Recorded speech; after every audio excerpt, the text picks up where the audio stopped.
वाचालं पंगुं लंघयते गिरिं यत्कृपातमहं वन्दे परिमानन्दमाधवम्। गुरुर्ब्रह्मा गुरुर्विष्णु गुरुर्देवो महेश्वरा गुरु साक्षात् परं ब्रह्म तस्मै श्री गुरुवे नमः। सर्वे भवन्तु सुखिनः, सर्वे सन्तु निरामया, सर्वे भद्राणि पश्यन्तु मा कश्चित् दुःखभाग् भवेत्। ओम शांति।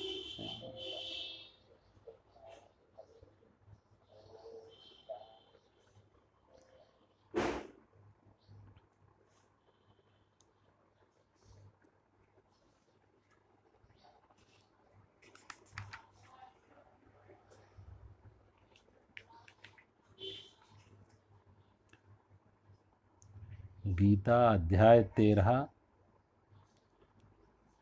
श्लोक नंबर 18, 19, 20, 18, 19, 20। इति क्षेत्रं तथा ज्ञानं ज्ञेयं चोक्तं समासता मद्भक्ता एतद् विज्ञाय मद्भावायोपपद्यते। हे अर्जुन, इस प्रकार क्षेत्र तथा ज्ञान और जानने योग परमात्मा का स्वरूप संक्षेप में कहा गया। मेरा भक्त इसको तत्व से जानकर मेरे स्वरूप को प्राप्त होता है। मेरा भक्त इसे तत्व से जानकर, भगवान कह रहे हैं, इस प्रकार क्षेत्र, ज्ञान और ज्ञेय। क्षेत्र जो पिछली बार भगवान ने शरीर को पंच ज्ञानेंद्रिय, पंच कर्मेंद्रिय,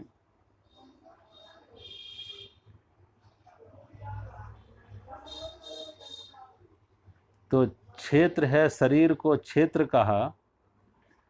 और ज्ञान क्या है, जिसमें ज्ञान की जो अवस्था अमानित्यम, अदम्भित्यम, अहिंसा, शांति, आर्जवम, जो गुण बताए थे वो ज्ञान के गुण बताए थे।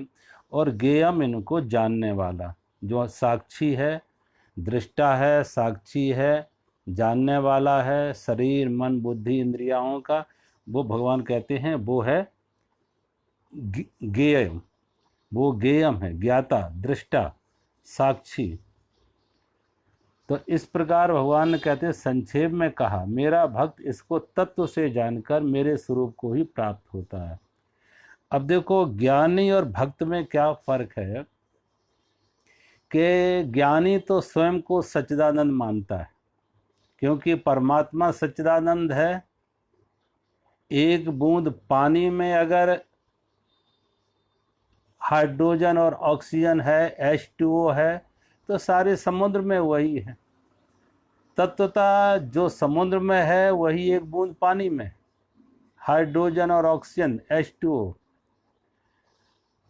लेकिन ज्ञानी तो परमात्मा को सच्चित आनंद मान रहा है और स्वयं को भी सच्चित आनंद मान रहा है, और अपने को मान रहा है कि मैं अंश हूँ, वो अंशी है,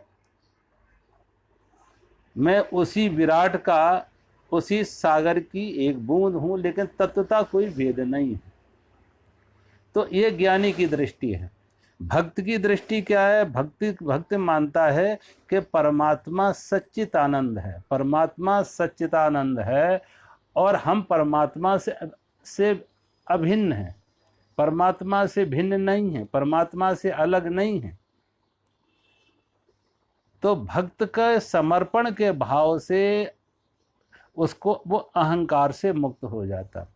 एक ज्ञान से मुक्त होता है, अहंकार से मुक्त होता है। ज्ञान से शरीर मन बुद्धि इंद्रियों के साथ तादात्म्य टूटता है, और दूसरा अहंकार से मुक्त, भक्त में अहंकार से मुक्त होता है समर्पण के मार्ग से, कि समर्पण, मैं नहीं तू, उस परमात्मा के प्रति समर्पण का भाव आ जाए।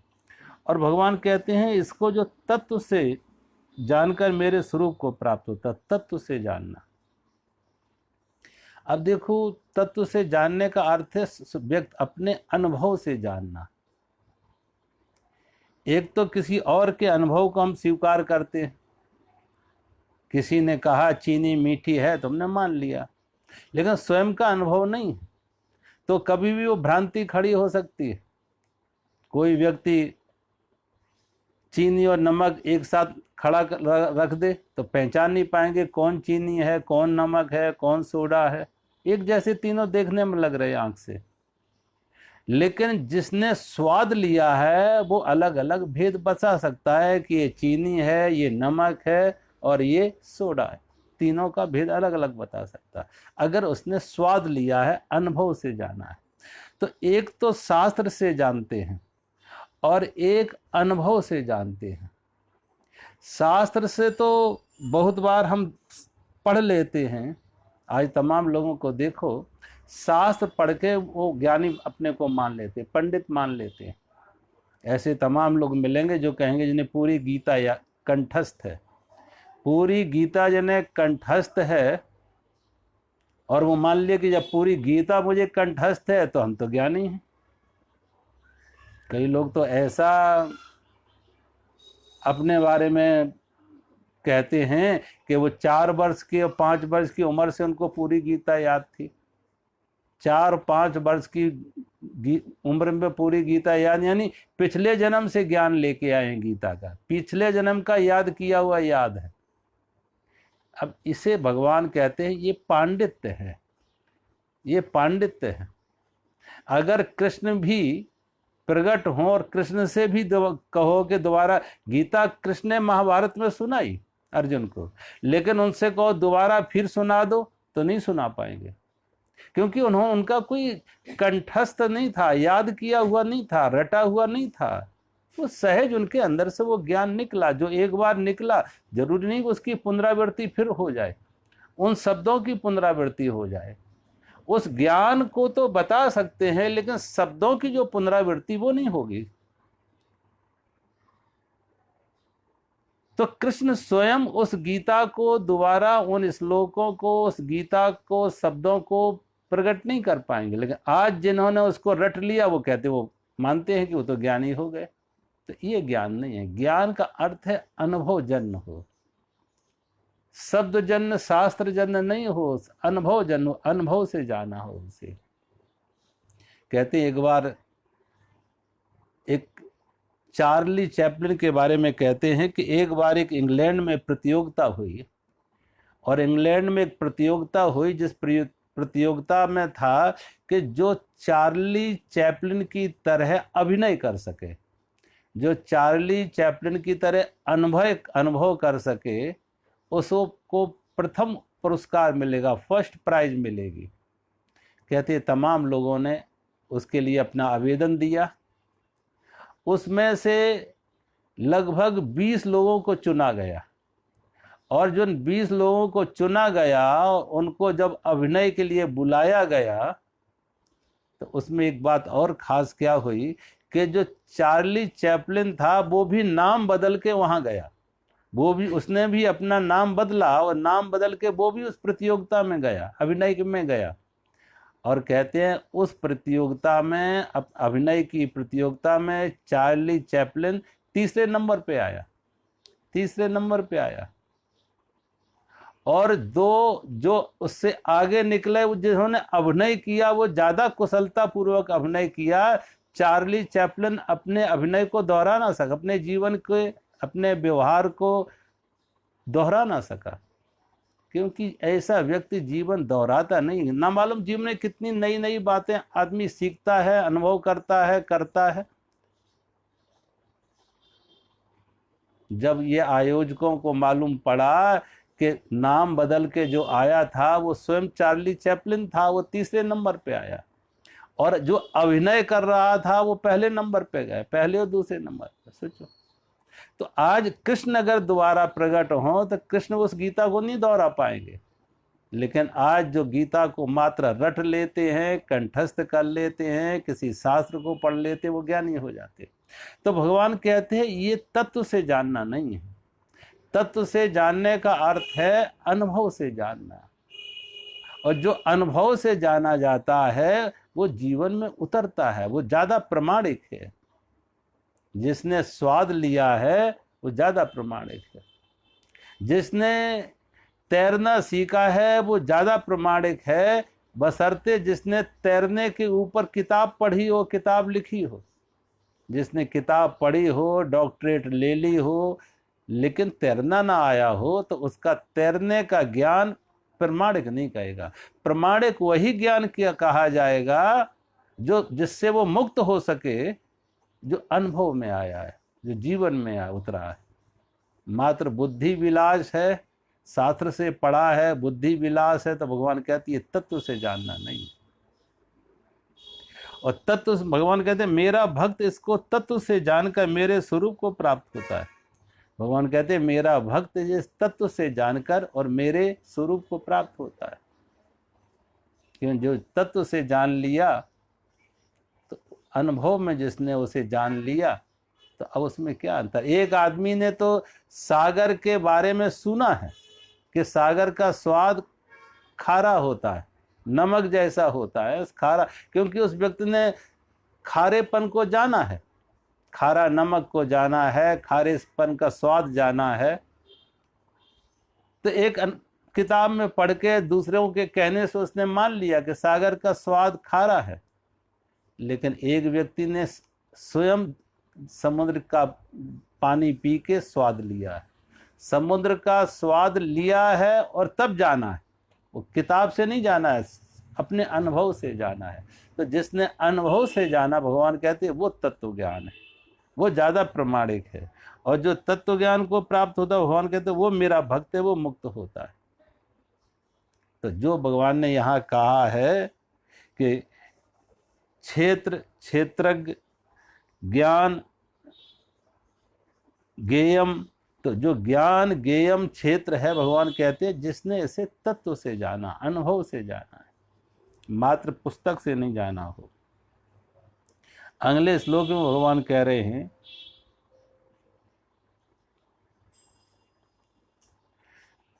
प्रकृतिम पुरुषम चैवे विद्यधनादि उभावपि विकारस्य गुणाश्चैवे विद्धि प्रकृति संभवान। और हे अर्जुन, प्रकृति और पुरुष इन दोनों का ही तू अनादि जान, और राग द्वेषादि विकारों को तथा त्रिगुणात्मक संपूर्ण पदार्थों को भी प्रकृति से ही उत्पन्न जान। प्रकृति और पुरुष इन दोनों को ही तुम अनादि जान, और राग द्वेषादि विकारों को तथा त्रिगुणात्मक संपूर्ण पदार्थों को भी प्रकृति से ही उत्पन्न जान।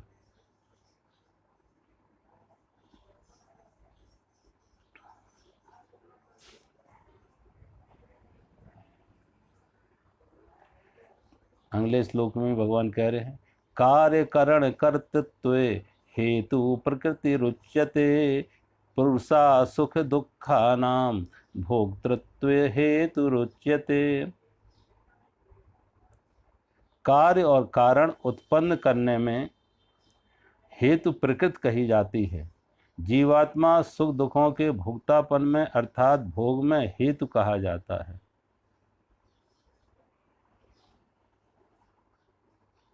यहाँ प्रकृति और पुरुष इन दोनों को ही अनादि। अब प्रकृति का अर्थ प्राय लोग करते हैं, प्रकृति का अर्थ नेचर या क्रिएशन, लेकिन असल में शास्त्र संत कहते हैं प्रकृति का अर्थ न नेचर है न क्रिएशन है। प्रकृति का अर्थ है प्री क्रिएशन। प्री क्रिएशन, जब सृष्टि नहीं थी तो सृष्टि के मूल में क्या था, सृष्टि से जब ये संसार नहीं था तो सृष्टि प्रकट कहाँ से हुई, और जब सृष्टि का लय हो जाता तो सृष्टि कहाँ वापस जाती। तो प्री क्रिएशन। और पुरुष का अर्थ है, पुरुष शब्द बना है पुर से, जैसे किसी शहर को कहते हैं ना, कानपुर, नागपुर, पुर का अर्थ है जैसे कोई शहर, और उस शहर में रह रहा उसे कहते हैं पुरुष, जो शहर के बीच में रह रहा है। तो शरीर को हमने कहा ये पुर है, और इस शरीर में जो हमारा चेतन है, चेतना है, आत्मा है, वो पुरुष है। वो साक्षी जो है वो पुरुष है, इस शरीर के बीच में रह रहा है। और भगवान कहते हैं इन दोनों ये अनादि हैं, प्रकृति भी अनादि है और पुरुष भी अनादि है। जो प्रकृति है, अब प्रकृति में प्री क्रिएशन, आज जो भी मान लिया हमारा शरीर आज है, अब जो शरीर आज है मौत के बाद नहीं रहेगा। तो जब नहीं रहेगा तो क्या होगा इस शरीर का, कि इस शरीर में जो भी था पंच भौतिक तत्व, क्षित जल पावक गगन समीरा पंच रचित ये अधम शरीर, तो जो पंच भौतिक तत्व थे, पृथ्वी जल अग्नि वायु आकाश, तो वो अपने अपने अंश में फिर मिल जाते। जल का अंश जल में मिल जाता, हवा का अंश हवा मिल जाता, आकाश का अंश आकाश में मिल जाता, अग्नि का अंश अग्नि में मिल जाता, और पृथ्वी का अंश पृथ्वी में मिल जाता। और फिर आता भी कहाँ से, उसी पंच तत्वों से फिर आता है। क्योंकि व्यक्ति जमीन से जो भोजन बना, उस भोजन से जो व्यक्ति ने खाया पिया, उसी से हाड़ मांस बना, मज्जा बना, रक्त बना, और जिससे संतान पैदा हो वीर बना, रज बना। तो उससे बना किससे, जो भोजन किया। तो भोजन से ये शरीर बना, इसलिए इसको कहते हैं अन्नमय कोश। अन्न से ये शरीर बना, इस शरीर से और शरीर को जन्म हुआ।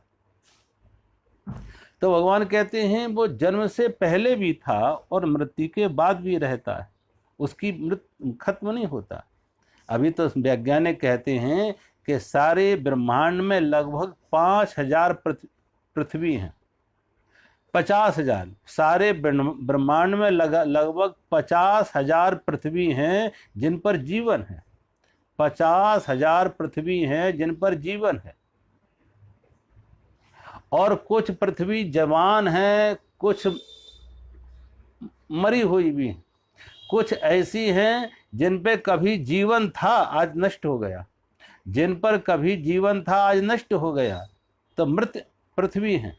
और कुछ पृथ्वी ऐसी है जिन पे अभी जीवन शुरू हो रहा है, जिन पर जीवन अभी शुरू हो रहा है। और जिस पृथ्वी पर हम रहते हैं इसको कहते हैं, अभी इसकी मात्र उम्र 4000 वर्ष है।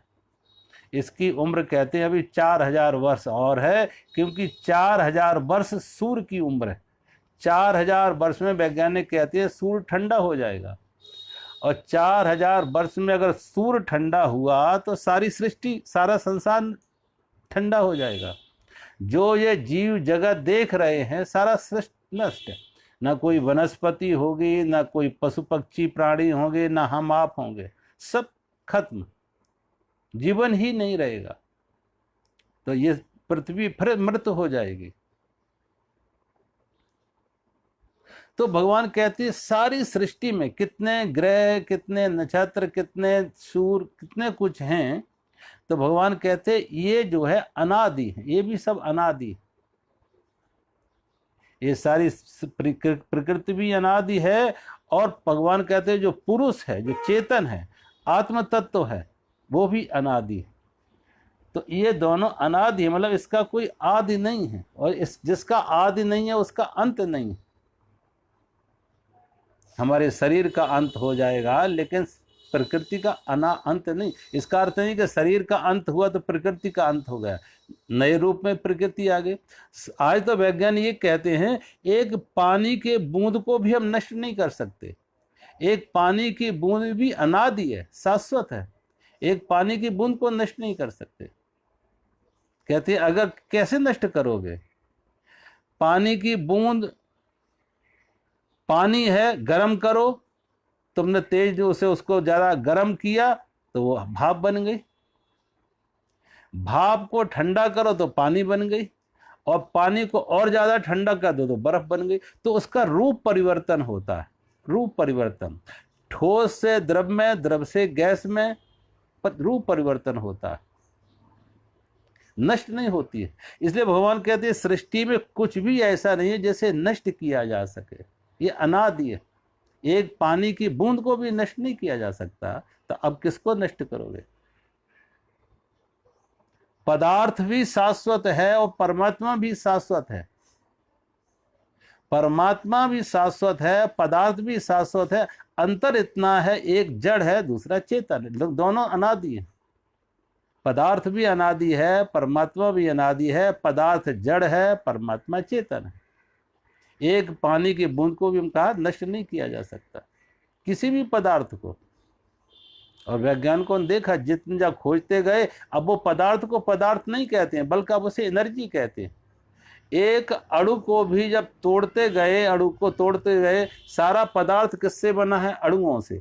सारा पदार्थ अणुओं से बना है, एटम से बना है, मॉलिक्यूल से बना है। तो जब एटम को भी तोड़ते गए तो उससे और मॉलिक्यूल्स निकले, उसमें इलेक्ट्रॉन, न्यूट्रॉन, प्रोटॉन निकले।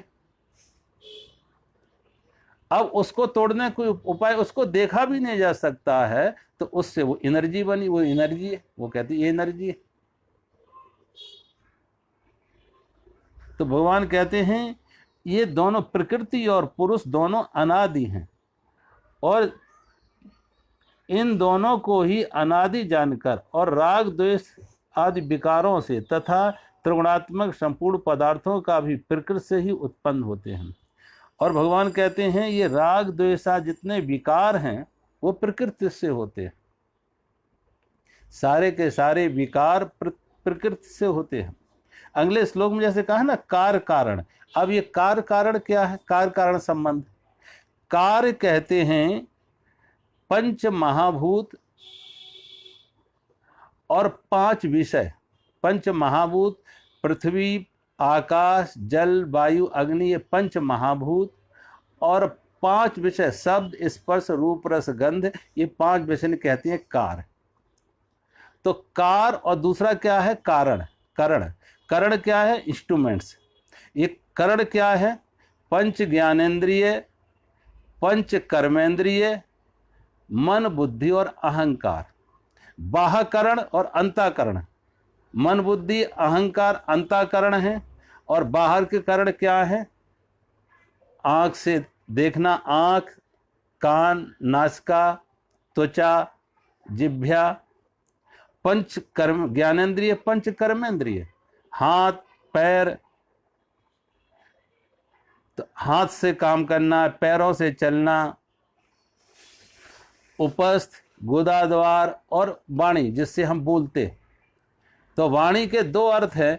जीभ स्वाद लेते हैं तो ज्ञानेंद्रिय है, और बोलते हैं तो कर्मेंद्रिय। तो पंच ज्ञानेंद्रिय, पंच कर्मेंद्रिय और मन, बुद्धि, अहंकार, 13 से बना कर्ण। और सारी क्रिया जो है इन्हीं से हो रही है। सारी क्रिया, सारा व्यवहार इन्हीं से हो रहा है। प्रकृति अपना कार्य कर रही है, लेकिन जब हम इनके साथ संबंध बनाते हैं तो सुख दुख का कारण बनता है। संबंध बनाते, तो जब हम संबंध बनाते हैं तो सुख दुख का कारण बनता है, भगवान कहते हैं। लेकिन अगर संबंध ना बनाओ, और सारे संबंध क्या है? जब उससे सुख, संसार के विषयों में, वस्तुओं में व्यक्ति जब सुख को खोज रहा है तो उससे संबंध बनते। और ये सुख, हर व्यक्ति के संबंध, ये आसक्ति, ये मोह हर व्यक्ति के अलग अलग, हर व्यक्ति के अलग अलग। जैसे जिसकी स्वाद लोगों के अलग अलग है। एक स्वाद ऐसा, कोई ऐसा स्वाद नहीं जो सबको स्वाद लगे, क्योंकि व्यक्ति की स्वाद की अलग अलग धारणा होती है। कोई किसी को स्वाद मानता, और स्वाद क्या? जिसका बचपन से एक संस्कार बना है, जिस तरीके का भोजन करने का जिसका संस्कार बना है, उसे उसमें स्वाद लग रहा। ऊपर खिड़की बंद कर। तो जिसको जिस तरीके का भोजन करने का अभ्यास बना, उसको वो स्वाद लग रहा। तो जीभ का एक अपना संस्कार बन गया स्वाद का, आंख का एक अपना संस्कार बन गया रूप का। मैंने कहा ना, एक निग्रो की सुंदरता, एक निग्रो जैसे सुंदर मानता है, वो सुंदर एक अंग्रेज उसको सुंदर नहीं मानता। निग्रो की सुंदरता होती है ओंठ मोटे हों, नाक चपटी हो, गाल थोड़े चौड़े हों, लेकिन अंग्रेज की अलग है। दूसरे इधर हिंदुस्तानी लोग हैं उनके अलग हैं। तो ऐसे ही रूप का, स्वाद का अलग अलग संस्कार होते हैं, हर किसी के गंध अलग अलग होते हैं, जिसके जैसे संस्कार।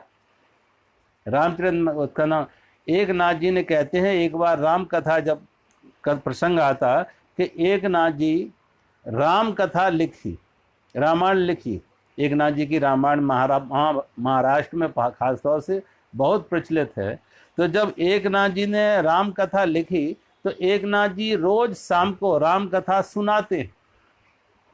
और ऐसी मान्यता है कि जब कोई कहीं राम कथा होती हो तो सबसे पहले श्रोता वहाँ हनुमान जी होते। और कोई आए या ना आए, लेकिन हनुमान जी जरूर राम कथा, जहां जहां राम कथा होगी वहां हनुमान जी राम कथा सुनने आते हैं। और हनुमान जी राम कथा सुन रहे हैं, लेकिन कहते हैं बड़ी आश्चर्य इस बात की है कि हनुमान जी को लग रहा कि घटना है त्रेता युग की, त्रेता युग की घटना है और ये संत लिख रहे हैं आज। लेकिन समूची की समूची घटना ऐसे लिख रहे हैं जैसे सब कुछ आंखों देखा हाल हो, आंखों देखा हाल हो, ऐसे पूरी की पूरी घटना वो लिख रहे।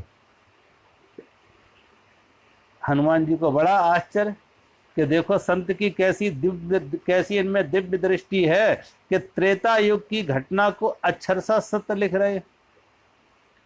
कहते हैं एक नाथ जी जब राम का कथा लिखते लिखते बाल कांड, अयोध्या कांड, किष्किंधा कांड और अंत में जब लंका कांड में आते हैं तो लंका कांड में उन्होंने देखा, वहां लिखा है कि हनुमान जी, बल किष्किंधा कांड के अंत में ही आता है कि हनुमान जी जब लंका में गए थे तो अशोक वाटिका में जब सीता को अंगूठी देने गए थे तो कहते हैं अशोक वाटिका के फूल सफेद रंग के खिले हुए थे। ये लिखा एक नाथ जी ने कि अशोक वाटिका में सफेद रंग के फूल खिले हुए थे। हनुमान जी को लगा कि सब कुछ तो संत ने ठीक लिखा, पूरी की पूरी राम कथा सही लिखी, लेकिन यहां गलती हो रही और घटना हनुमान जी से संबंधित है। तो हनुमान जी ने भीड़ के बीच में आवाज लगाई कि नहीं, उस समय घटना, उस समय फूल रक्त वर्ण थे, लाल रंग के थे। जब हनुमान जी अशोक वाटिका में जानकी जी से भेंट करने गए थे तो उस समय अशोक वाटिका के फूल लाल रंग के थे। जब आवाज लगाई बिना अपने को प्रकट किए तो एक नाथ जी ने कहा चुपचाप बैठो, कथा सुनो, जो मैंने लिखा वही ठीक लिखा। हनुमान जी को सहन नहीं हुआ कि राम कथा में और गलती हो जाए, कोई भूल हो जाए, अशुद्धि हो जाए। तो कहते हनुमान जी ने प्रकट होके कहा कि मैं हनुमान हूं और घटना मुझसे संबंधित है और मैंने इन आंखों से देखा है कि जब मैं गया था तो अशोक वाटिका के फूल रक्त वर्ण थे, सफेद नहीं थे, श्वेत वर्ण नहीं थे, रक्त वर्ण थे, लाल रंग के थे। एक नाथ जी फिर भी सुधार करने को तैयार नहीं। एक नाथ जी ने कहा हनुमान जी आपको बहुत बहुत प्रणाम, आपका स्वागत है यहाँ, आपका बहुत बहुत हम प्रणाम करते हैं, लेकिन फिर भी जो मैंने लिखा है वो ठीक लिखा है। जो मैंने लिखा है कि फूल श्वेत वर्ण थे, सफेद रंग के थे, वो ठीक लिखा है। हनुमान जी को लगा ये संत बड़ा दुराग्रही है, बड़ा हठी है, जिद्दी है कि अपनी गलती को भी गलती नहीं मान रहा। कुछ लोगों के स्वभाव ऐसे होते हैं अहंकार के कि उनको लगता है वो गलत भी हों तब भी अपने को ही सही सिद्ध करना चाहेंगे, जबरदस्ती सत्य सिद्ध करना चाहेंगे। परिणाम क्या होता है, रिश्ते खराब हो जाते हैं कि जब इतना अहंकारी हो, किसी की बात ही सुनने समझने को तैयार ना हो तो रिश्ते खराब होते हैं। तो लगा हनुमान जी के संत बड़ा जिद्दी है। कहते हैं हनुमान जी ने ये बात जाके भगवान राम को कहा और जब ये बात भगवान राम को जाके कही कि कलयुग में एक ऐसा संत एक नाथ राम कथा लिख रहा, सब कुछ ठीक लिख रहा, लेकिन एक गलती लिख गया। और वो गलत क्या लिख गया कि अशोक वाटिका के फूल बता रहा श्वेत वर्ण के लिख रहा, और मैंने देखे इन आंखों से रक्त वर्ण थे। तो जब हनुमान जी ने कहा रक्त वर्ण थे, लाल रंग के फूल थे, तो कहते हैं वहां जानकी जी भी थी। जो जानकी जी थी तो जानकी जी ने कहा नहीं हनुमान जी, तुम तो थोड़ी देर के लिए गए थे और मैं वहां लंबे समय तक रही। मैंने इन आंखों से देखा था कि वो अशोक वाटिका के फूल न श्वेत वर्ण थे न लाल रंग के थे, बल्कि श्याम वर्ण थे, श्याम वर्ण थे, श्यामले रंग के थे। अब हनुमान जी उस भक्त को तो, एकनाथ को तो झूठा कह सके, अब जानकी को कैसे कहें। कहते हैं इन तीनों ने भगवान राम से पूछा, आप प्रभु निर्णय करके बताओ, 3 लोग और 3 तरह की बात बता रहे। तो भगवान राम कहते हैं हनुमान जी, उस भक्त ने जो लिखा है वो ठीक लिखा है। उस भक्त ने जो लिखा है कि श्वेत वर्ण थे वो ठीक लिखा है। हनुमान जी जब लंका में जब प्रवेश किए थे, तो लंका में जब तुमने देखा निशाचरों का अनाचार, दुराचार, और फिर रावण के द्वारा सीता को धमकाना, तो तुम्हारे आंखों पर क्रोध आ गया, तुम्हारे अंदर क्रोध आया, आंखों पर खून उतर आया, तो तुमने जो भी देखा वो सब लाल रंग का ही तुम्हें दिखाई दिया। ये तुम्हारी क्रोध के कारण है। जानकी जी का जब राम से वियोग हुआ, हरण हुआ, तो जानकी जी की आंखों में राम बसे हुए थे, और राम श्याम वर्ण थे, तो उनको सारे रूप, सारे रंग श्याम वर्ण ही दिख रहे। लेकिन संत की दृष्टि निरपेक्ष है, तुम्हारी दृष्टि सापेक्ष थी, लेकिन संत की दृष्टि निरपेक्ष है, इसलिए संत जो लिख रहे हैं वो ठीक है। इसलिए भगवान कहते हैं जाकी रही भावना जैसी, जाकी रही भावना जैसी, प्रभु मूरत देखी तिन तैसी। जिसकी जैसी भावना होती है वैसा दिख लेता है उसे। कोई एक ही व्यक्ति में कोई मित्र देख लेता तो कोई शत्रु देख लेता, एक ही वस्तु कोई प्रिय कहता कोई अप्रिय कहता, कोई सुखद कहता कोई दुखद कहता, कोई अनुकूल कहता कोई प्रतिकूल कहता। अब ये अनुकूलता, प्रतिकूलता, सुख दुख, सुंदरता, ये कुरूपता, ये सापेक्ष है, निरपेक्ष नहीं है। उस वस्तु में नहीं है, ये व्यक्ति में है। वस्तु में नहीं है, व्यक्ति में है। गर्मी सर्दी होती है, रात दिन आते हैं, कोई रात दिन को कोई अच्छा बुरा कहता, कोई कहे रात अच्छी है, कोई तो कहेगा दिन अच्छा है। बहुत लोग दिन को अच्छा कहेंगे, लेकिन एक चोर से पूछो, एक चोर ये कहेगा नहीं रात अच्छी है, और बड़ी रात हो और गहरी रात हो, उसे अपना धंधा करने में सुविधा रहेगी। जा से जाको हित सद है, जा से जाको हित सद है, सोई ताय सुहाय, और चोर न प्यारी चांदनी बाको काली रात। जिससे जिसका हित सदता है उसको वही अच्छा लगता है। और चोर न प्यारी चांदनी, एक चोर को चांदनी रात अच्छी नहीं लगती, उसको अमावस की काली रात अच्छी लगती है। चोर न प्यारी चांदनी बाको काली रात। तो कहने का अर्थ ये हमारे स्वभाव, संस्कार, हमारे अंदर जो करण है, बाह्य करण और अंतःकरण है, इससे हम संबंध जोड़ते हैं और उसे अच्छा और बुरा कहते हैं, अनुकूल प्रतिकूल कहते हैं, और सुख और दुख की अनुभूति होती है। अब यहीं पे भगवान कहते हैं एक व्यक्ति जागा हुआ है और एक सोया हुआ है, एक होश में है एक मूर्छा में है। जो होश में जीवन जीता है वो संसार में रह के भी इन राग द्वेष से मुक्त हो जाता है, सुख दुख से मुक्त हो जाता है, अनुकूलता प्रतिकूलता से मुक्त हो जाता है, क्योंकि उसको मालूम है ना कुछ अनुकूल है ना कुछ प्रतिकूल है, ना कोई सुख है ना कोई दुख है, यहाँ कुछ है नहीं, ना कोई सुंदर है ना कुछ कुरूप है। ये व्यक्ति की अपनी सापेक्ष दृष्टि है। तो एक व्यक्ति जो होश में है पूरी तरह से, वो इनसे मुक्त है। तो वो पूरी में रह के भी, प्रकृति के बीच में रह के भी अपने को मुक्त रखता है, अपने को मुक्त रखता है। उसके वो सुख दुख से व्याप्त न होते हैं। किसी अनुकूल या प्रतिकूल परिस्थिति में वो सुखी या दुखी नहीं होता, क्योंकि उसके लिए अनुकूलता प्रतिकूलता शब्द भी नहीं होता। अनुकूलता का अर्थ भी यही हुआ कि जिसमें सुख मिला, प्रतिकूलता का अर्थ जिसमें दुख। अब उसके लिए ना कोई सुख है ना कोई दुख है। रात है तो भी स्वीकार है, दिन है वो भी स्वीकार है। मान है वो भी स्वीकार है, अपमान है वो भी स्वीकार है, संयोग है वो भी स्वीकार है, वियोग है वो भी स्वीकार है, गर्मी सर्दी जो जैसी है वो स्वीकार है।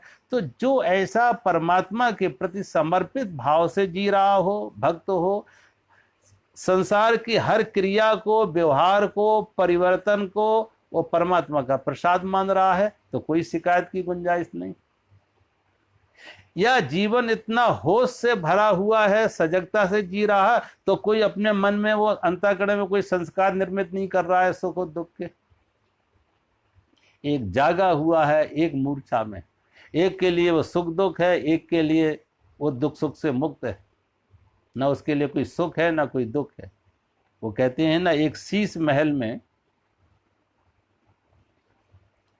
बल्कि वो लैला मजनू के बारे में कहते हैं कि लैला और मजनू जिस लैला से प्रेम करता, कहते हैं उस राज्य के राजा को बड़ा तरस आया, उस राज्य के राजा को तरस आया कि ये मजनू इस लैला के प्रति इतना दीवाना है, इतना दुखी हो रहा है, रात को धो दिन हो लैला लैला का रट लगाए रहता है। तो कहते उस राज्य के राजा ने उस मजनू को बुलाया और मजनू को बुला के कहा, देखो मेरे दरबार में, मेरे सुंदर महलों में कितनी सुंदर सुंदर युवतियां हैं, तुम जिसे भी चाहो उससे एक से शादी कर लो, जिससे भी चाहो, और ये सब तुम्हारी लैला से ज़्यादा सुंदर हैं।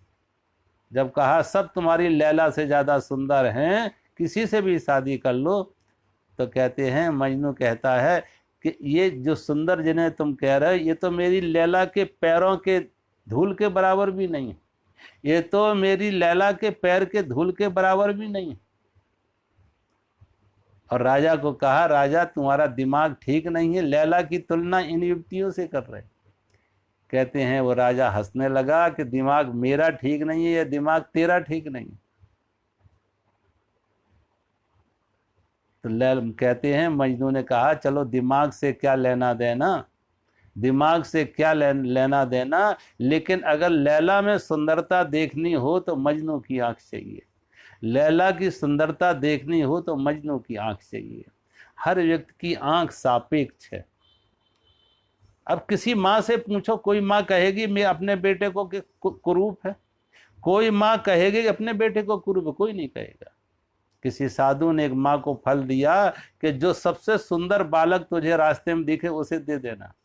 वो पूरा रास्ता, लंबा रास्ता लगभग 1-2 किलोमीटर का चल के आ जाती है, तमाम बच्चे बाहर खेल रहे हैं, सुंदर से सुंदर है, किसी को नहीं देती है। अपने घर आके अपने उस काले कलूटे को उठा के कहता मेरे सबसे सुंदर यही। तो अपने बच्चे की सुंदरता देखनी हो तो माँ की दृष्टि चाहिए। अब माँ की दृष्टि वो सापेक्ष है कि जहाँ अपना है, जो अपना है वो सुंदर है, जो अपना है वो सुंदर है। तो भगवान कहती है सापेक्ष, सुख दुख बाहर नहीं है, सुंदर कुरूप बाहर नहीं है, ये सब व्यक्ति की अपनी सापेक्ष दृष्टि है। और प्राय देखो ये बनती कैसे, जितनी ज्यादा व्यक्ति मूर्छा में हो, जितनी गहरा तादाद बनाया हो, जितना गहरा तादाद बनाया हो, जितना गहरा उसकी आसक्ति हो, जितना ज्यादा उसका मोहग्रस्त चित्त हो, उतनी ज्यादा उसकी सुख दुख की अनुभूति होगी। और मोह का अर्थ ही है मूर्छा। कहते हैं एक राजा के महल में, एक राजा ने सुंदर महल बनाया, शीश महल, उसका नाम था शीश महल, और उसमें चारों तरफ से शीशे लगे हुए थे, उसमें चारों तरफ से शीशे लगे हुए थे। तो जब राजा उस महल में प्रवेश करता तो चारों तरफ अपने को देखता, सामने की दीवार में देखा तो राजा अपने को देख रहा है, बाएं दाएं देखता, ऊपर जिधर भी देखता अपनी दृष्टि, छत पर भी अपने को देखा तो राजा का चित्र प्रतिबिंब बन रहा है, बाएं दाएं देखा, ऊपर नीचे, चारों तरफ राजा का प्रतिबिंब ही बन रहा है। राजा को खुशी होती है, प्रसन्नता ही होती है अपने ही रूप को सर्वत्र देख के, चारों ओर देख के खुशी होती है। लेकिन कहते हैं एक बार दुर्भाग्य से, भूल से एक कुत्ता अंदर चला गया, एक बार भूल से कुत्ता अंदर चला गया, और जब कुत्ता अंदर चला गया उस शीश महल में तो उसे कुत्ते दिखने लगे। अब जिधर भी देखता है अनेक अनेक कुत्ते दिख रहे, और वो अब कुत्ता है तो वो लड़ाई लड़ेगा, भौंकेगा। वो भौंक रहा, जब वो भौंक रहा तो उधर से अनेक की भौंकने की आवाज आ रही है, वो भी भौंक रहे हैं। ये एक भौंक रहा, उधर से कई भौंक रहे हैं, क्योंकि कई शीशे अलग अलग लगे हुए हैं। हर शीशे से अलग अलग प्रतिबिंब बन रहा कुत्ते का। कुत्ता झपटता है उनसे, उनके साथ लड़ने के लिए झपटता है। परिणाम क्या होता है, कभी इस दीवार से कभी उस दीवार से, शीशे के साथ मुंह मार मार के उसका मुंह लोहू लोहान हो गया, मुंह से खून निकलने लगा और कुत्ता मर गया, कुत्ते की मौत हो गई। अब देखो, एक कुत्ता गया, उसे चारों तरफ अपने दुश्मन दिखे, लेकिन राजा गया तो अपना ही रूप दिखा। भगवान कहते यही अंतर है ज्ञानी और अज्ञानी का। ज्ञानी जब जाता है तो उसे सर्वत्र सभी नाम रूपों में अपना रूप दिख रहा है, एक परमात्मा दिख रहा है। पशु पक्षी प्राणी जगत में सर्वत्र एक परमात्मा ही दिख रहा है। भक्त की भाषा में कहें तो परमात्मा दिख रहा है, और ज्ञानी की भाषा में कहें तो उसे अपना ही रूप दिख रहा है। हर नाम रूप में अपना ही रूप दिख रहा है। लेकिन एक अज्ञानी जाता है तो चारों तरफ उसके संघर्ष, पीड़ा, द्वेष, कलह, ये भी बुरा, ये भी बुरा, ये भी दुश्मन, ये भी दुश्मन, उसके लिए सब दुश्मन हो जाते। इसलिए गॉड और डॉग का देखो, गॉड में का उल्टा कर दो तो डॉग हो गया, गॉड का उल्टा कर दो तो डॉग हो गया। जो डॉग की प्रवृत्ति के लोग हैं वो चारों तरफ दुश्मन दिख रहे हैं, कलह होगी, अशांति होगा, राग द्वेष होगा, खुद दुखी, दूसरों को भी दुखी। लेकिन जो गॉड की तरह हैं, संत हैं, अच्छे हैं, वो सर्वत्र अपने को रूप, अपना रूप देख रहे हैं, या सर्वत्र व्याप्त परमात्मा को देख रहे हैं। तो भगवान कहते हैं ये जो जीवात्मा है ये सुख दुख का भोगता है, अर्थात भोगने में हेतु कहा जाता है। कि प्रकृति में ना सुख है ना दुख है, व्यक्ति की सापेक्ष दृष्टि है। जहां सुख चाहे सुख मान लो, जहां दुख चाहे दुख मान लो। अब जन्म मृत्यु संसार में है, व्यक्ति संसार में जन्म हुआ तो मौत भी आएगी, संयोग है तो वियोग भी आएगा। लेकिन हम रोज अखबारों में पढ़ते हैं, न्यूज में सुनते हैं कि इतने लोगों की मौत हो गई, इतने लोगों की मौत हो गई, इतने लोगों की मौत हो गई, आज कोरोना में भी। लेकिन कभी हमने आंसू आए, 2 बूंद आंसू आए किसी के लिए? क्योंकि अपने नहीं है, आसक्ति नहीं है, मोह नहीं है। हाँ, अगर अपना कोई हो, अपना कोई जिसे हम अपना कहते हैं, उसके प्रति आसक्ति हो, मोह हो, तादात्म हो और उसका वियोग हो तो दुखी होंगे। तो दुख सुख का कारण जन्म या मौत नहीं है, न जन्म की खुशी होती है, न मौत का दुख नहीं होता है, जब तक उसके साथ मेरा ना जुड़े। मेरा, जहां मेरा जुड़ा तो मेरे का संयोग सुख, मेरे का वियोग दुख। तो भगवान कहते हैं ऐसा व्यक्ति जो जीवात्मा सुख दुख का कारण बनता है, और राग उसके कारण क्या है कि उसके जो राग द्वेष विकार के कारण राग द्वेष विकार बनते हैं। राग का अर्थ है जहां सुख मिला वहां राग, और जहां दुख मिला वहां द्वेष। तो हम प्रकृति को ऐसे बांटते, जिससे सुख मिला उसके प्रति राग, उन्हें प्रिय कहा जिनसे सुख मिला, और जिससे दुख मिला उसके प्रति द्वेष, उसे अप्रिय कहा। अब जब आप प्रकृति को राग और द्वेष में बांटोगे कि ये राग और द्वेष, ये अच्छा, ये प्रिय, ये अनुकूल, ये प्रतिकूल, ये मित्र, ये शत्रु, तो जब शत्रु और मित्र में बांटोगे, अनुकूल और प्रतिकूल में बांटोगे, कैसे? जिसके साथ राग या द्वेष बना है। तो परिणाम क्या होता है कि राग, और भगवान कहते एक असल में देखो तो दोनों में दुख है, दोनों में सुख है। राग में भी सुख है, राग में भी दुख है, और द्वेष में भी सुख है, द्वेष में भी दुख है। इसलिए गोस्वामी जी ने रामचंद्र मानस में सज्जन और दुष्ट दोनों की वंदना की और कहा दोनों दुख देने वाले।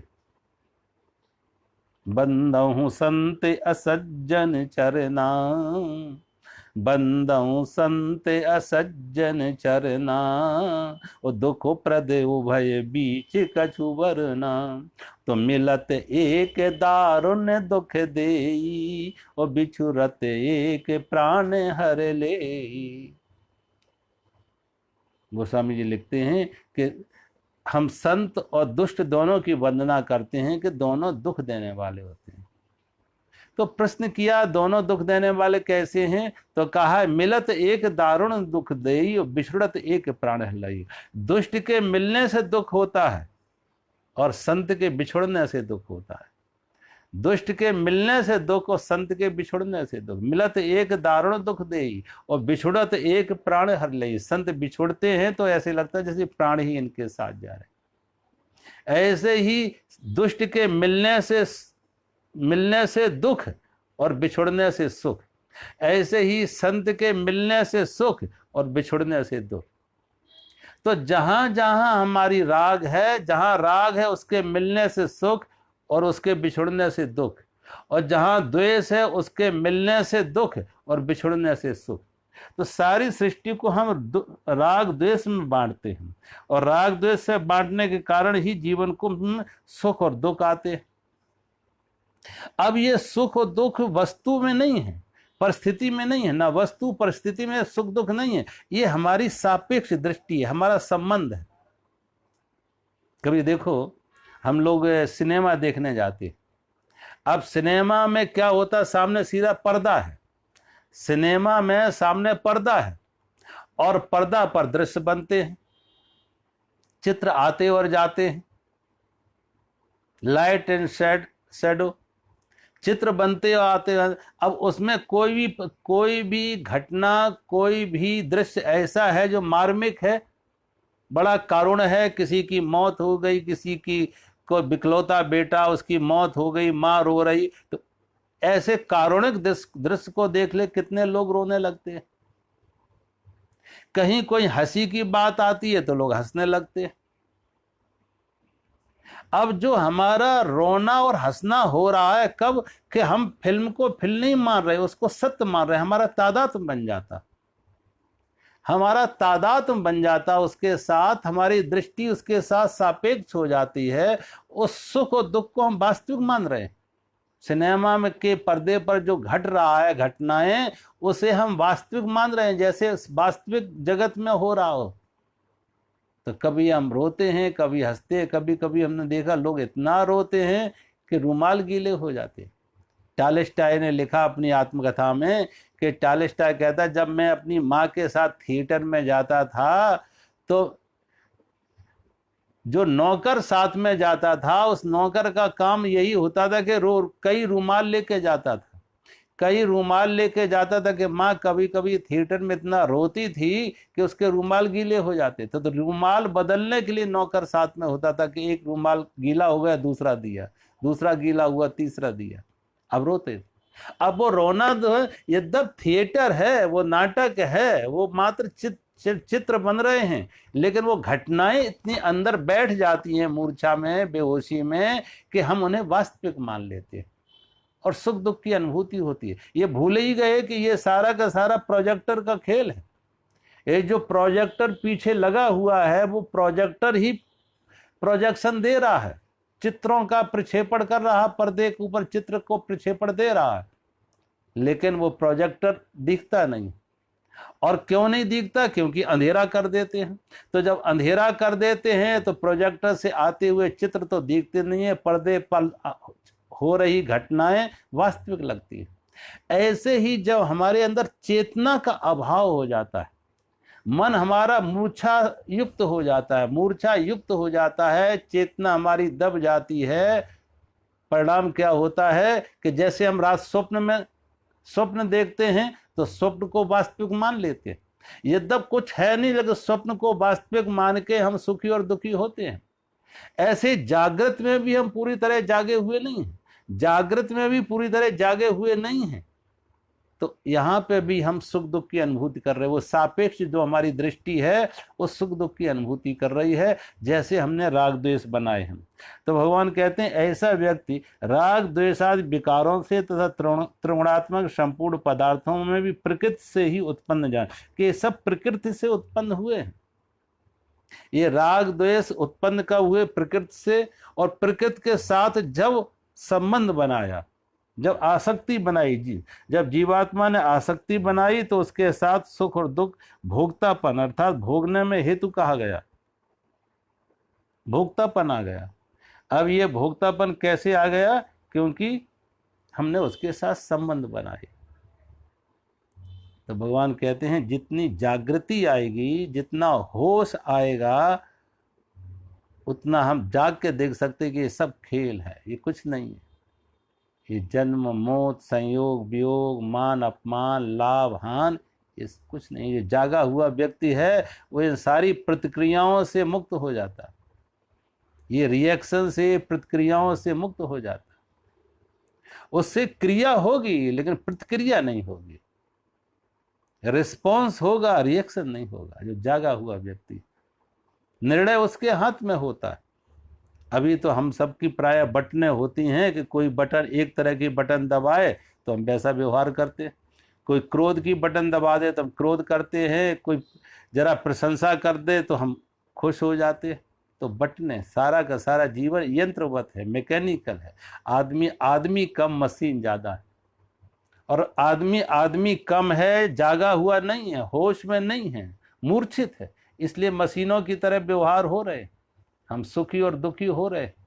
तो भगवान कहते हैं ना कुछ सुख है ना कुछ दुख है, लेकिन जो जागा हुआ है उसके लिए, या जो भक्त है, समर्पित है परमात्मा के प्रति, वो भी दुख सुख से मुक्त है। वो भी कह रहा परमात्मा का प्रसाद है, जैसे रूप में दे रहा। परमात्मा हमारा परम हितैषी है, परमात्मा से भूल चूक हो नहीं सकती है, वो सर्वज्ञ है, वो सर्वज्ञ है, उसे भूल चूक हो नहीं सकती है, और परम हितैषी है। जो कर रहा मेरे हित में है वो स्वीकार है। तो वो राग द्वेष से मुक्त, उसका कोई राग ही नहीं है, उसमें द्वेष ही नहीं है, जो है वो परमात्मा का प्रसाद है। अब वो राग द्वेष से जो मुक्त हुआ वो सुख दुख से मुक्त हो गया, क्योंकि उसकी कोई मांग ही नहीं है, ना कोई मांग है ना कोई शिकायत है, ना राग है ना द्वेष है, वो दुख सुख से मुक्त हो गया। तो भगवान कहते हैं ये संसार में, संसार की वस्तुओं में प्रकृति भी अनादि है और पुरुष भी अनादि है, लेकिन ये संसार अनादि नहीं है। भगवान कहते हैं ये संसार दिख रहा है ये अनादि नहीं है, प्रकृति और पुरुष अनादि है। प्रकृति पुरुष में जो चेतन है वो अनादि है, और प्रकृति में जो, प्रकृति जब नहीं बनी थी तब जो था, और प्रकृति के नष्ट होने के बाद भी जो था, मूल स्रोत, मूल जो उद्गम है प्रकृति का, वो जो मूल उद्गम है, प्री क्रिएशन जो मूल उद्गम है, भगवान कहते हैं वो भी अनादि है। वो ऐसा नहीं कि किसी समय शुरू हुआ किसी समय अंत होगा, ना, वो अनादि है। तो प्रकृति भी अनादि है, पुरुष भी अनादि है। आज हम यहीं विराम करते हैं। मेरा सभी को प्रणाम। हरि ओम।